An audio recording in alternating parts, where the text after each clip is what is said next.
grief, loss of loved ones. Grief is the most profound and transformative form of sadness humans experience. When someone we love dies, we don't just lose them, we lose the entire world as we knew it. Every memory, every place, every future plan gets completely rewritten in their absence. The uniqueness of grief lies in its waves and layers. One moment you're grocery shopping normally, the next you're frozen in the cereal aisle because you've automatically reached for their favorite brand. These waves don't follow a predictable pattern, they crash over you without warning, even years later. What many don't understand about grief is how physical it feels.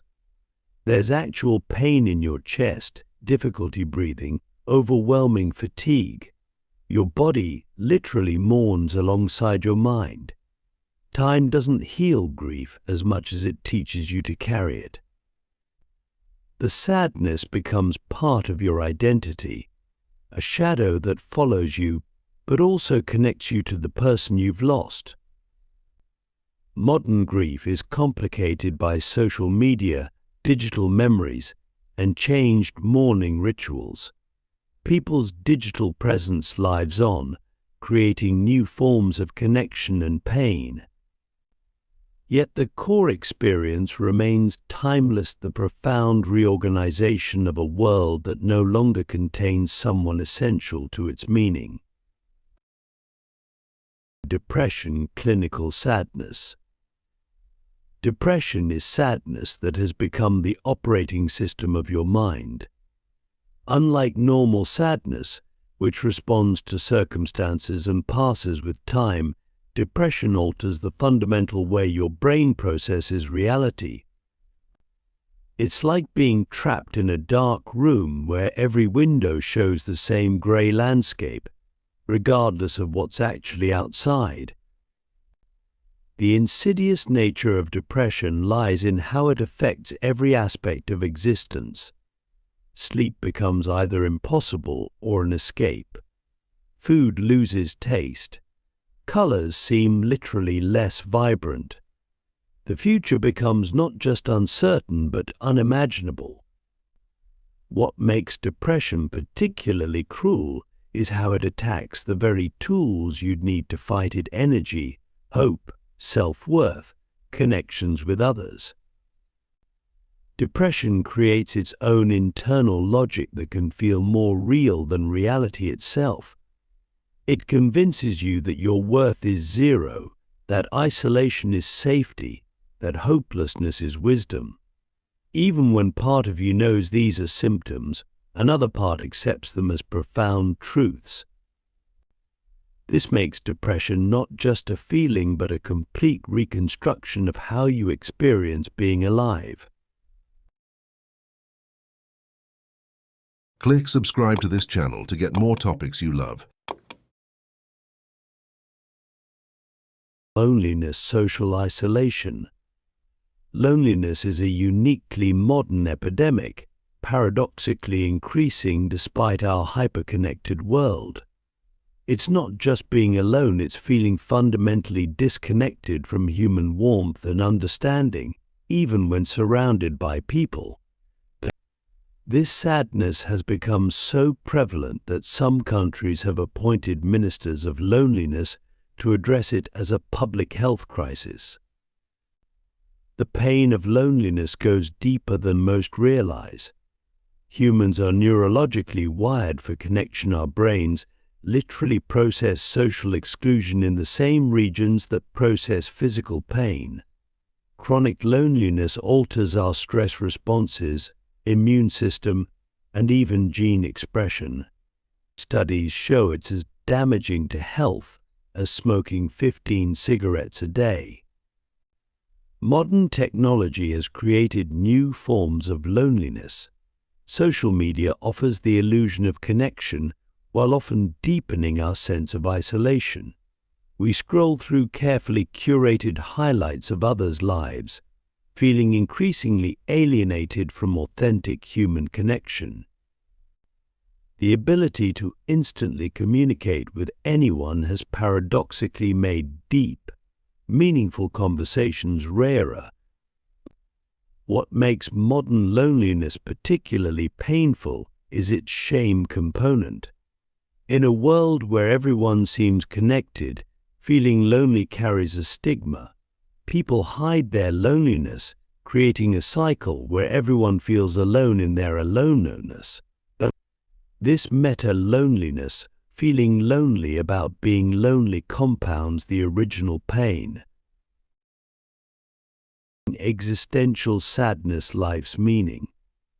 Existential sadness emerges from our unique human capacity to question the meaning of existence itself. It's the melancholy that comes from realizing we're conscious beings hurling through space on a tiny planet, desperately seeking purpose in a possibly purposeless universe. This form of sadness often strikes during major life transitions or moments of achievement. Surprisingly, it can hit hardest after reaching long-sought goals, when we realize that even our greatest accomplishments don't answer our deepest questions about meaning. It's the "is this all there is" feeling that can haunt even the most successful lives. The weight of existential sadness comes from its universality and inevitability. No amount of success, wealth, or achievement can fully shield us from questions about life's ultimate meaning. It's particularly acute in secular societies where traditional religious frameworks no longer provide ready-made answers. Modern life has amplified existential sadness in unique ways. The pace of technological change and social transformation leaves us without stable frameworks for meaning. Climate change and global challenges force us to question humanity's future. Social media exposes us to endless possibilities for life, making our own choices feel simultaneously more important and more arbitrary. Heartbreak, romantic loss. Heartbreak is perhaps the most universally experienced yet deeply personal form of sadness. It's the emotional aftermath of lost love, whether through rejection, betrayal, or the slow death of a relationship.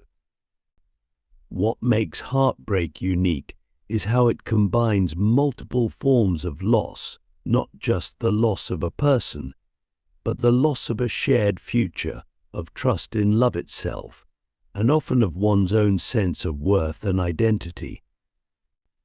The physical manifestations of heartbreak are startlingly real.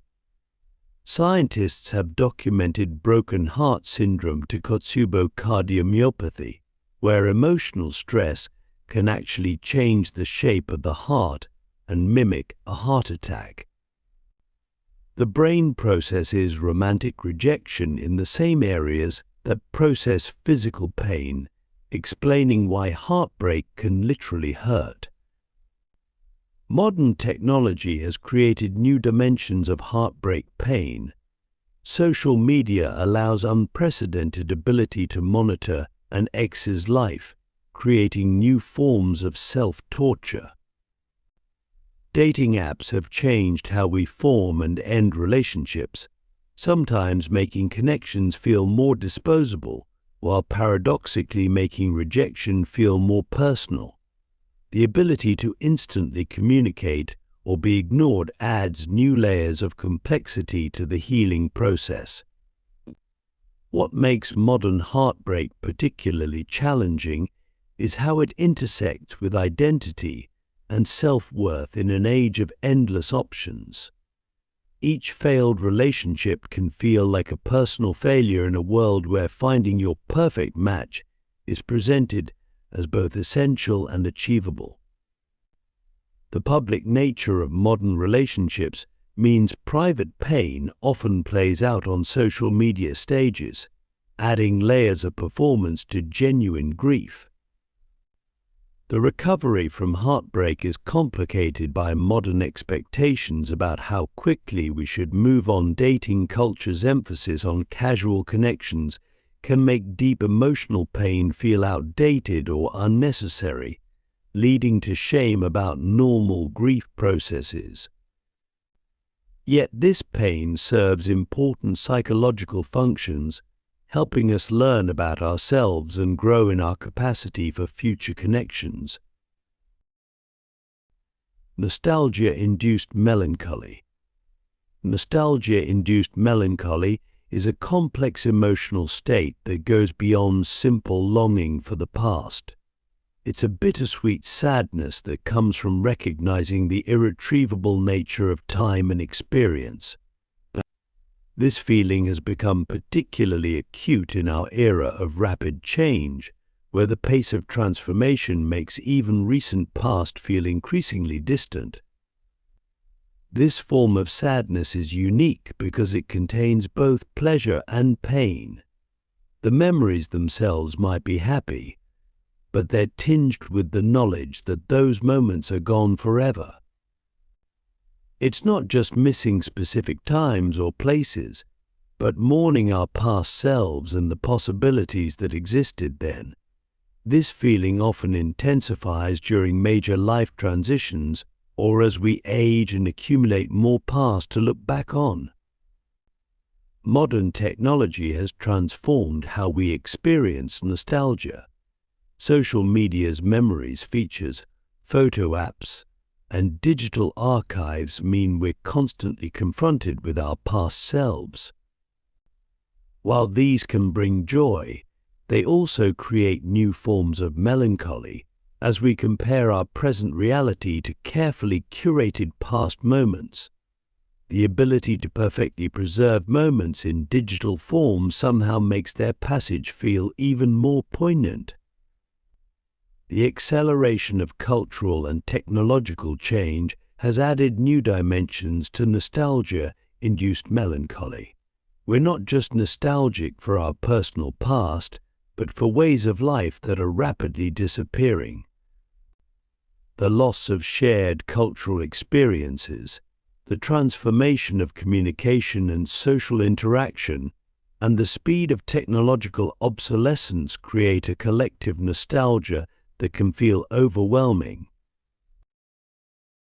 Compassion, sadness, others' suffering. Compassion sadness is a distinctly human experience that arises from our ability to deeply empathize with others' pain and suffering. Unlike personal sadness, this form stems from our connection to the broader human experience and our awareness of widespread suffering in the world. It's the heaviness we feel when witnessing natural disasters, reading about humanitarian crises, or seeing others experience personal tragedies. Modern media and connectivity have dramatically intensified this form of sadness. We now have instant access to suffering worldwide, creating an unprecedented burden of awareness. Social media and 24/7 news cycles mean we're constantly exposed to others' pain, from major catastrophes to individual struggles. This constant exposure can lead to what psychologists call empathy fatigue or compassion burnout. The weight of compassion sadness is particularly heavy because it often comes with a sense of helplessness. We can witness suffering in real time across the globe, but our ability to help feels limited. This creates a unique form of moral distress, knowing about problems but feeling unable to meaningfully address them. Climate disasters, refugee crises, and systemic injustices can feel overwhelmingly large compared to our individual capacity to help. What makes modern compassion sadness unique is its global scale and persistence. Previous generations might have felt similar emotions about their immediate community's suffering, but we now carry the weight of global awareness.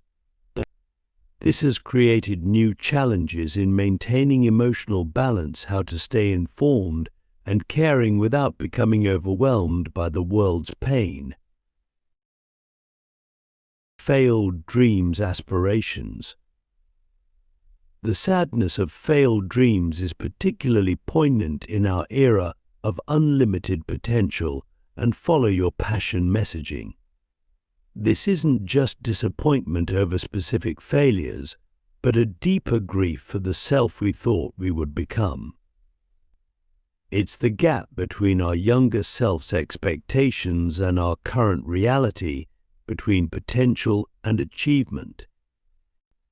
Modern society has intensified this form of sadness through constant exposure to others' success stories and highlight reels. Social media creates a continuous stream of apparent achievements by peers and strangers alike, making our own perceived failures feel more acute. The myth of meritocracy suggests that success is purely a result of effort, making failure feel like a personal indictment rather than a common human experience. What makes this sadness particularly complex is its relationship with time and possibility. As we age, certain dreams become increasingly unlikely or impossible. The sadness isn't just about specific failed attempts, but about closing doors of possibility. Athletes who never made it professional, artists who couldn't sustain their passion, entrepreneurs whose businesses failed all face not just the loss of a dream, but a partial loss of identity. The modern workplace and economy have added new dimensions to this sadness. Rapid technological change and economic uncertainty mean careers and skills become obsolete faster than ever. Dreams that seemed achievable when chosen might become impractical or impossible due to broader societal changes. This creates a unique form of obsolescence anxiety that adds to the weight of failed aspirations. Identity crisis sadness.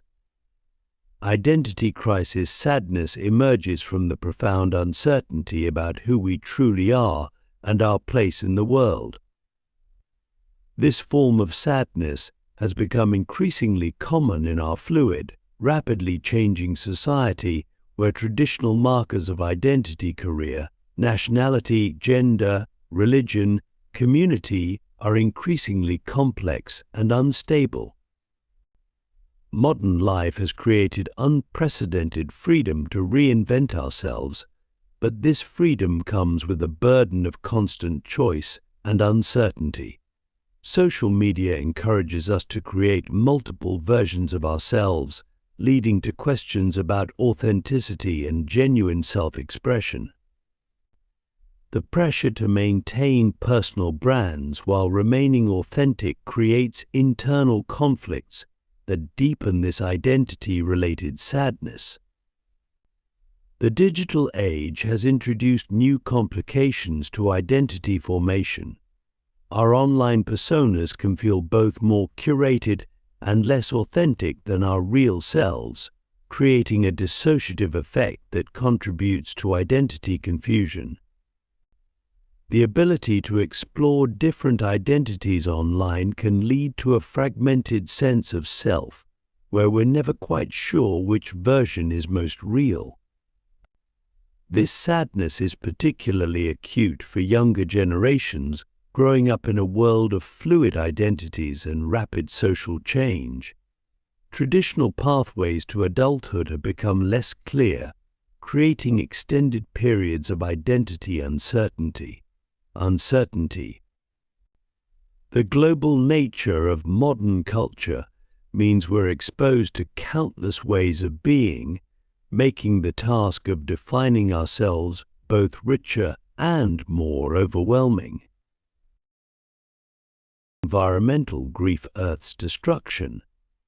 Environmental grief, or eco-anxiety, is a relatively new form of sadness that stems from witnessing the ongoing destruction of our planet's ecosystems. This isn't just sadness about specific environmental losses, it's a deeper mourning for the future of Earth itself and our relationship with nature. What makes this form of sadness particularly devastating is its scope and inevitability. Unlike other forms of grief where healing is possible, environmental losses are often permanent and continuing. Watching species go extinct, glaciers melt, forests burn, and oceans acidify creates a unique form of anticipatory grief mourning, not just what's already lost, but what we know we're going to lose. Modern media and scientific understanding have intensified this sadness by making us acutely aware of environmental destruction's scale and speed. We can now track ecological collapse in real time, from satellite images of deforestation to daily updates on climate change impacts. This awareness creates a constant background radiation of grief that can feel overwhelming. The intergenerational nature of environmental grief adds another layer of complexity. Parents and young people particularly struggle with the knowledge that future generations will inherit a more damaged planet. This creates a unique form of guilt and responsibility that compounds the basic sadness of environmental loss. Cultural loss sadness. Cultural loss sadness emerges from witnessing the erosion or disappearance of traditional cultures, languages, and ways of life. This isn't just nostalgia for the past, it's grief for the loss of human diversity and wisdom accumulated over generations. In our globalized world, this form of sadness has become increasingly common as local traditions give way to homogenized global culture. The sadness of cultural loss is particularly profound because it represents the disappearance of entire worldviews and ways of understanding human existence. When a language dies, it takes with it unique ways of thinking about and describing reality. When traditional practices fade, we lose not just customs but entire frameworks for understanding community, time, and meaning. Modern globalization has accelerated cultural loss at an unprecedented rate. Languages are dying faster than ever before. Traditional practices are being abandoned as younger generations migrate to cities, and local knowledge systems are being replaced by standardized global perspectives. This creates a unique form of collective grief that affects both those within the declining cultures and those who recognize the value of cultural diversity. The digital age adds complexity to this sadness. While technology can preserve records of cultural practices, these digital artifacts often feel like museum pieces rather than living traditions. Social media and global communication can help preserve elements of traditional cultures, but can also accelerate their transformation into commodified, superficial versions of themselves. This sadness intersects with questions of identity and authenticity in the modern world. Many people feel torn between preserving their cultural heritage and adapting to contemporary life, creating internal conflicts that deepen this form of grief.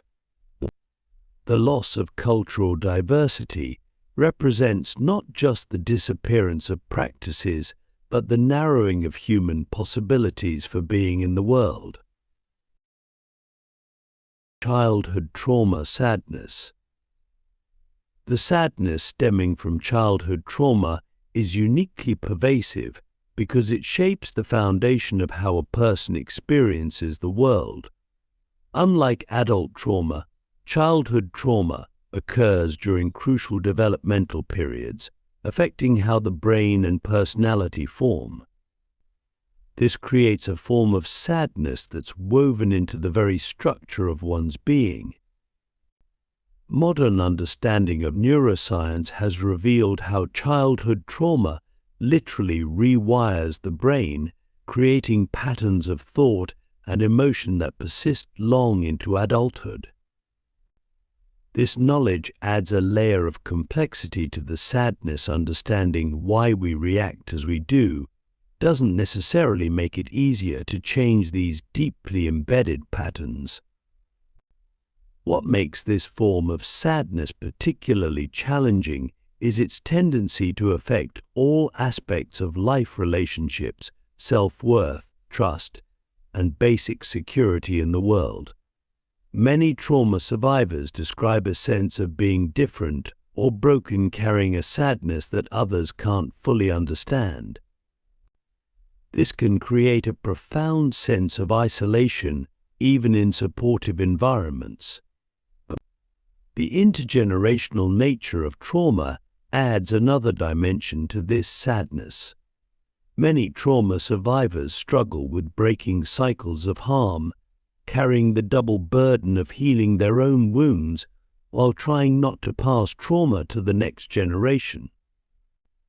This creates a complex web of guilt, responsibility, and grief that extends beyond personal healing.